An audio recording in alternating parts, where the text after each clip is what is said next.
اس میں یہاں 2 طرح کا موجود ہے. اسے دیسی لہسن کہتے ہیں. دیسی جی.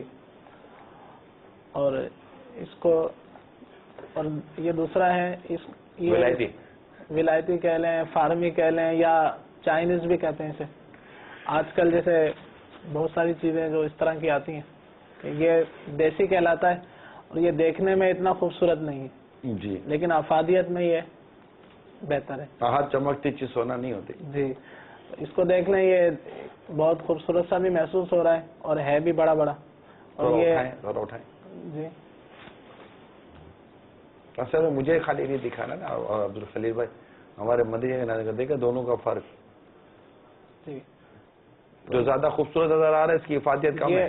یہ جو ہے اس کو چائنیز بھی کہتے ہیں, اور یہ جو کم خوبصورت نظر آ رہا ہے اس کی افادیت زیادہ ہے. اس کے فوائد زیادہ ہیں, اور جو ابھی علاج بیان کیا جائے گا وہ اسی سے متعلق ہے. ٹھیک ہے, تو اس لیے یہ دونوں یہاں رکھیں تاکہ ہم وہ استعمال کریں گے جو ہم نے کرنا ہے. ٹھیک ہے جی.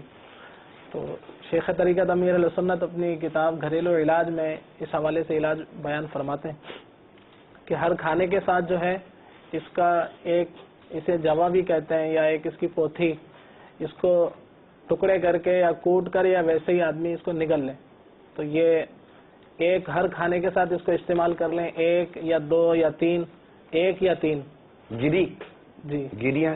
جی. یہ اس کے جو 1 یا 3 اس کو استعمال کر لیں ہر کھانے کے ساتھ, تو انشاءاللہ عز و جل بلڈ پریشر کے ساتھ ساتھ بہت ساری بیماریوں سے انشاءاللہ عز و جل تحفظ حاصل ہوگا.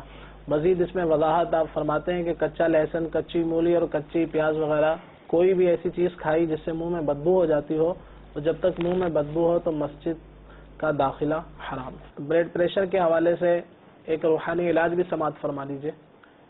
مدنی پنصورہ صفحہ نمبر 180, اس پر شفائے امراض کے نام سے ایک درود پاک تحریر ہے. تو اس کا طریقہ یہ ہے کہ باوضو ہو کر اس کو لکھنا ہے, اور اب اس کو جب لکھ لیں گے تو اس کو استعمال کرنے کے 2 طریقے ہیں. ایک تو یہ کہ یا تو اس کو زبان سے چاٹا جائے, یا پھر یہ ہے کہ اس کو پانی میں ڈال دیں اور اس کا پانی وقتاً فوقتاً پیتے رہیں. تو انشاءاللہ عز و جل موت کے علاوہ یہ ہر مرض کے لیے فائدہ مند. درود شریف لکھ لیا جائے پرچی پر. جی, پرچی پر لکھ لیا جائے. اب یا تو اس کو درود پاک جو لکھا ہوا ہے اس کو چاٹ لیں. اگر یہ نہیں کرنا ہے تو پھر اس کو پانی کی بوتل میں ڈال لیں اور اس کا وقتاً فوقتاً پانی پی لیں. آب زمزم شریف میں ڈال لیجئے. تو انشاءاللہ عز و جل اس کی برکت سے یہ بلڈ پریشر یا دیگر جو امراض ہوں گے اللہ نے چاہا تو. کہاں لکھا ہوا یہ؟ مدنی پنصورہ صفحہ نمبر 180 180.